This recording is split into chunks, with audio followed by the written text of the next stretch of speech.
ఇది 71, 72లో శ్రీ సీతారాములు పరసగా మొదలయ్యి తర్వాత ఊరు పెద్ద అయిన తర్వాత పెద్దలందరూ నిర్ణయించుకొని శ్రీ సీతారామ ఉమారామలింగేశ్వర వరుసగా మార్చడం జరిగింది.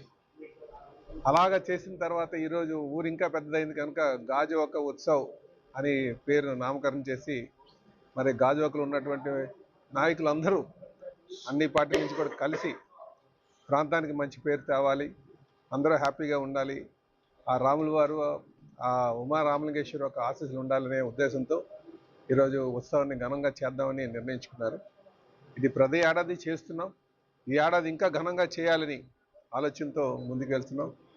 దీనికి అందరూ కూడా సహకరించాలని చెప్పేసి నేను తెలియజేస్తున్నాను. అలాగే అందరూ కూడా ఇందులో పాల్గొని ఆ రాముల వారి ఒక ఆశీస్సులు, ఉమారామలింగేశ్వరుని యొక్క ఆశీస్సులు తీసుకోవాలని చెప్పి కూడా అందరిని కోరుతున్నాం. మనకి పెద్ద పండుగ అయిన తర్వాత గ్రామాల్లో జరిగినటువంటి పండుగ కనుక దీంట్లో అందరూ కూడా పాల్గొనాలని చెప్పి కోరుకుంటున్నాను. ఈరోజు ఈ పోస్టర్ ఆవిష్కరణ కూడా పెద్దలు నాగిరెడ్డి గారు వచ్చారు, అలాగే వైస్ చైర్మన్ అయినటువంటి శంకరెడ్డి గారు, కార్పొరేటర్స్ అందరూ కూడా, కమిటీ మెంబర్స్ అందరూ కూడా చాలా ఉత్సాహంగా ఉన్నారని చెప్పి తెలియజేస్తున్నాను. అలాగే అందరూ కూడా ఇందులో పాల్గొని ఈ ఉత్సవాన్ని అలాగే వైజాగ్లో విశాఖ ఉత్సవం జరుగుతుంది, గాజాక ఉత్సవంలో కూడా అందరూ పాల్గొని దిగ్విజయం చేయని చెప్పి కోరుకుంటున్నాను. నమస్కారం. సీతారామ ఉమామహేశ్వర్ల వరుసగా నామకరణం చేయడం జరిగింది పెద్దలందరూ.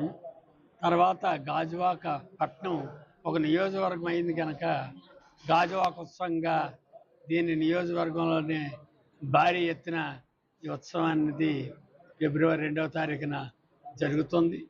భారీ ఎత్తున కుటుంబాలతో సహా ప్రోగ్రాలు, దైవ దర్శనాలు చేసుకొని ప్రోగ్రాలు చూసి కుటుంబాలన్నీ కూడా హ్యాపీగా సంతోషంగా ఈ పర్సన్ తిలకించి వెళ్తారు కనుక ఉత్సవ కమిటీ పెద్దలు, అలాగే పెద్దలు పల్లా శ్రీనివాసరావు గారి ఉత్సవ కమిటీ చైర్మన్గా, ఎమ్మెల్యేగా ఆయన ఎక్కువ బాధ్యతలు తీసుకొని దీన్ని సక్సెస్ఫుల్ చేయడానికి మనందరినీ కూడా కోఆర్డినేట్ చేసుకుంటూ కమిటీ ద్వారా జరుపుతున్నారు. ప్రజలందరూ, గాజువాక నియోజకవర్గంలో ఉన్న ప్రజలందరూ కూడా దీనికి సహకరించి ఈ పరసని జయప్రదం చేయాలని మీ ద్వారా తెలియపరచుకుంటున్నారు.